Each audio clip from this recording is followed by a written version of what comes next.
ನಾನು ನನ್ನದು ಎನ್ನುವ ನನ್ನತನದ ಸೂತ್ರಧಾರ ಅಂತಂದರೆ ಅದು ಮನಸ್ಸೇ. ನಾನು ಏನು ಮಾಡ್ತೀನಿ, ಏನು ಮಾಡ್ತಾ ಇದ್ದೀನಿ, ಏನು ಹೇಳ್ತೀನಿ, ಏನು ಕೇಳ್ತೀನಿ, ಯಾವ ಕೆಲಸ ಮಾಡ್ತೀನಿ, ಇದನ್ನೆಲ್ಲವನ್ನು ಗಮನಿಸಲಿಕ್ಕೆ ಸಾಧ್ಯವಾಗೋದು ಮತ್ತು ಎಚ್ಚರಿಕೆಯಿಂದ ತೊಡಗುವುದು ಮನಸ್ಸಿನ ಜಾಗೃತಿ ಚೇತನದ ಪದರ, ಕಾನ್ಷಿಯಸ್ ಮೈಂಡ್.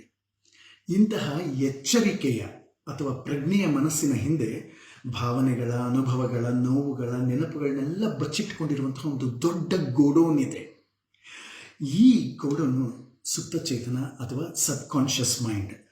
ಯಾವುದೇ ಕೆಟ್ಟ ಅಥವಾ ಒಳ್ಳೆಯ ಘಟನೆಗಳನ್ನ ನಾವು ಮರ್ತಿರ್ತೇವೆ, ಆದರೆ ಅವುಗಳ ಪ್ರಭಾವಗಳು ಬೀಜಗಳ ರೀತಿಯಲ್ಲಿ ಫಲವತ್ತಾಗಿರುವ ಈ ಪದರದಲ್ಲಿ ಬಿತ್ತನೆಯಾಗಿ ನಮ್ಮ ಎಚ್ಚರಿಕೆಯ ಮನಸ್ಸಿಗೆ ಗೊತ್ತೇ ಆಗದಿರಂಗೆ ಬೆಳೀತಿರ್ತದೆ ಮತ್ತು ಫಲ ಕೊಡ್ತಾ ಇರ್ತದೆ.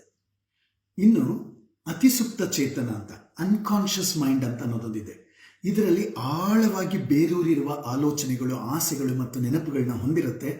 ನಮ್ಮ ವ್ಯಕ್ತಿತ್ವ, ವರ್ತನೆ ಮತ್ತು ಅವುಗಳ ಪ್ರದರ್ಶನಗಳನ್ನ ರೂಪಿಸೋದರಲ್ಲಿ ಬಹಳ ಮುಖ್ಯವಾದ ಪಾತ್ರವನ್ನು ವಹಿಸ್ತದೆ. ಅವನು ಯಾಕೆ ಹಂಗಾಡ್ತಾನೆ, ನಾನು ಯಾಕೆ ಹಿಂಗೆ ಮಾಡ್ತೀನಿ ಅಂತ ಆಲೋಚನೆ ಮಾಡ್ತೀವಲ್ಲ, ಅವೆಲ್ಲ ಸಬ್ಕಾನ್ಷಿಯಸ್ ಮತ್ತು ಅನ್ಕಾನ್ಷಿಯಸ್ ಮೈಂಡಿನ ಕೆಲಸಗಳಾಗಿರ್ತವೆ.